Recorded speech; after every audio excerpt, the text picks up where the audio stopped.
there are three major principles to geopolitics. And once you master of these three principles, you will see the world much more clearly. The first idea is the competition within states is greater than the competition between or amongst states, okay?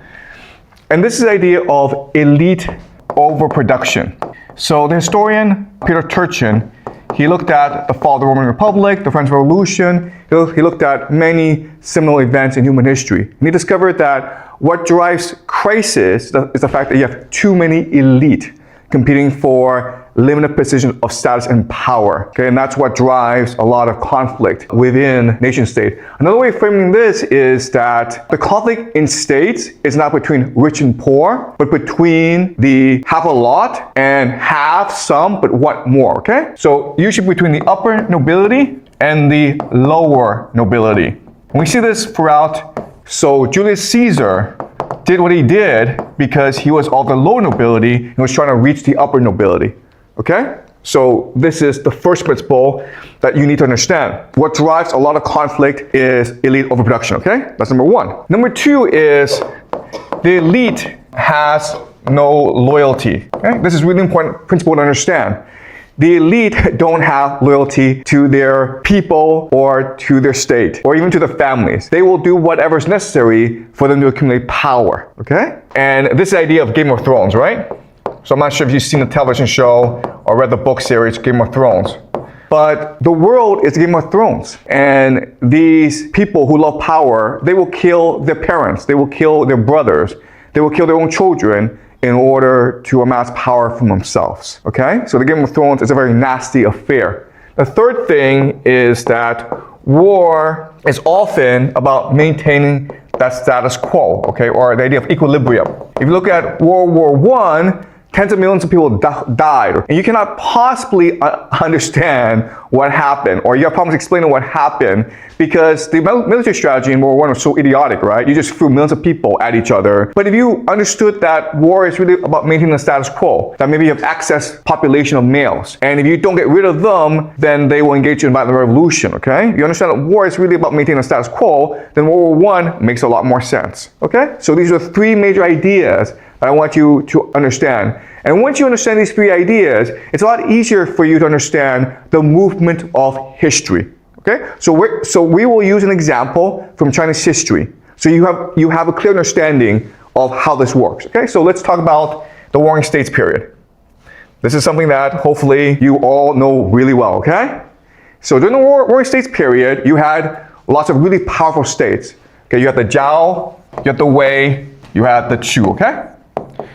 And at this point in history, you could believe that any one of the three would become the empire. They would unite the entire Middle Kingdom because they had access to rivers, so it's easy for them to transport soldiers and the goods. They had a large population, and they were on fertile ground, okay? And then over here is this poor, backward, and isolated people called the Qing. And these were barbarians, okay? So how was it possible for the Qing, who are these barbarians, not very advanced, very poor, limited population, to eventually conquer all of China, okay?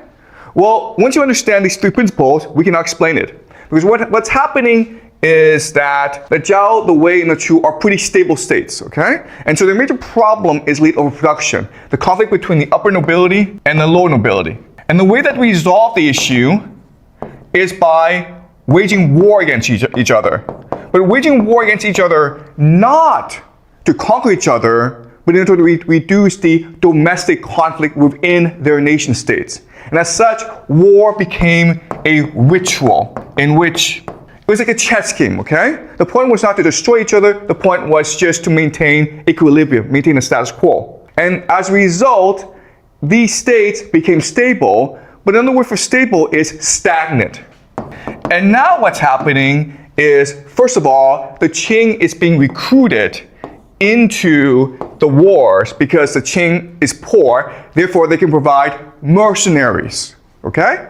Once they do that, what happens is that these mercenaries learn all the innovations of the Zhao, Wei, and Chu in terms of military strategy, okay? So you have this massive infusion of innovation into the Qing. All right, so the Qing is being energized. We call this energy, right? Innovation energy and ideas. But not only that, but you have talented people of the lower nobility, right? They want to become officials. They want to become generals. But there's opportunities for them. So where do they go, guys? They go to the Qing, okay? Now you have people coming in as well.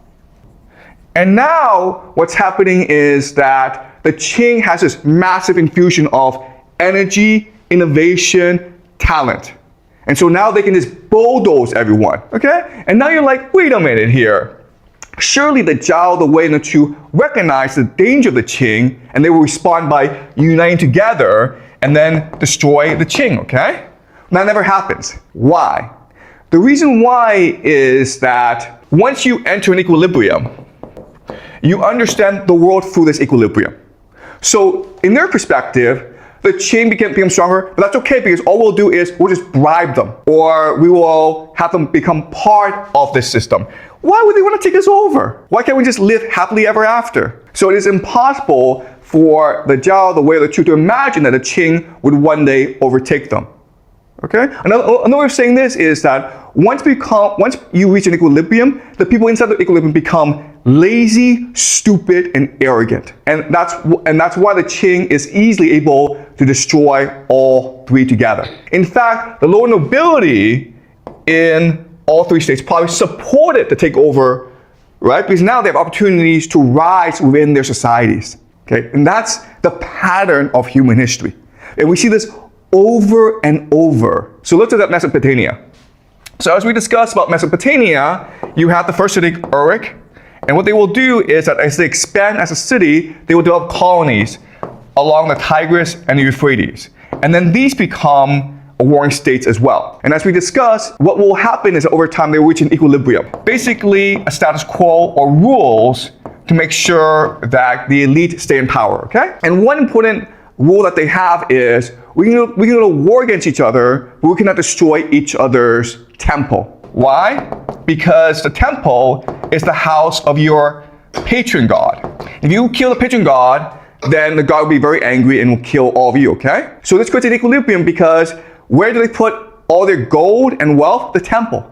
So you can go and conquer people, but you can't touch their gold and their wealth, and therefore you cannot expand. Okay, so this creates the idea of equilibrium. But as I discussed, what will happen is because of the equilibrium, energy will flow into a poor isolated area called Umma. And from Umma were a merchant named Lugazagi, who's like, you know what, screw this system, I'm going to go for it all, okay? So he dares destroy a temple. And before, this was unimaginable. Because if you destroy a temple, the gods can come and from the heavens and destroy you, right? That didn't happen. But now, Lugazagi has destroyed the equilibrium, and now he has access to wealth. And so he's very quickly able to overwhelm the other city-states. At this time, the other city-states call for help from mercenaries, the Akkadians, who will come and conquer the entire region, okay? And establish an empire called the Akkadian Empire, led by Sargon. But now that they are an empire, they will now also reach an equilibrium. And this talent will flow somewhere else to energize another region, okay? So now what will happen is that the Babylonians will come. The Assyrians will come. Eventually, from the Zagros Mountains, a new people called the Persians.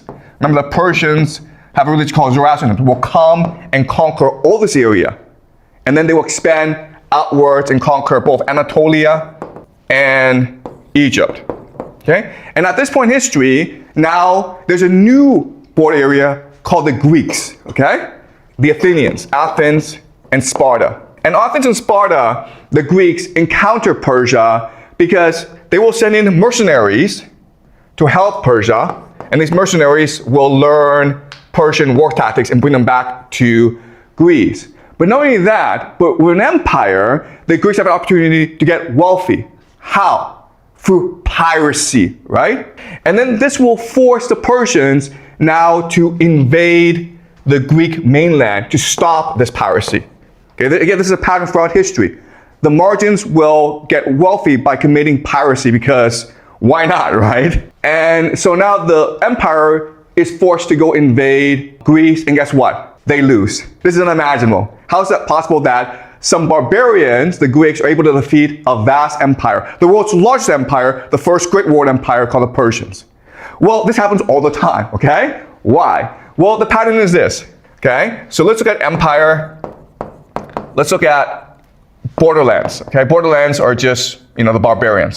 All right, the empire has three major advantages: mass, organization, and depth. Okay, what this means is that empire just has a lot of people. It has a centralized bureaucracy, so the centralized bureaucracy is able to conscript these individuals. And it doesn't matter if they lose a lot of battles, they can keep on throwing soldiers at the enemy, okay? But the borderlands have three advantages that counteract these three other advantages, okay? Then they are energy, openness, and cohesion, okay? Meaning that the people work really hard, they're not afraid to die, they're open, so they want to learn from other people, and they are united as a people. And this defeats an empire because the empire, the people are not that energetic. Most of them are slaves, actually. The empire is a bureaucracy, so it's very stagnant, it's very insular, it's close-minded. And the empire is not united, it's often divided, okay? And that's why throughout human history, the borderlands are able to conquer the empire, okay? So the Persians invade Greece, they get defeated, and now Greece becomes the center of the world, or a major power, okay? So let's now discuss Greece. Okay, so in Greece, remember that we discussed Greece before, when we said that Greece becomes the center of innovation in the world because of three factors. The first is Homer, who is probably the greatest poet-prophet in human history, okay? We read the Iliad together. He also wrote the Odyssey. And these are the two founding texts of Greek civilization. The alphabet, right? They're now able to, using the alphabet, write down all their thoughts and quickly transmit their thoughts throughout time and space. The last, of course, is the polis, okay? The polis is their system of government, where all the citizens are involved in politics.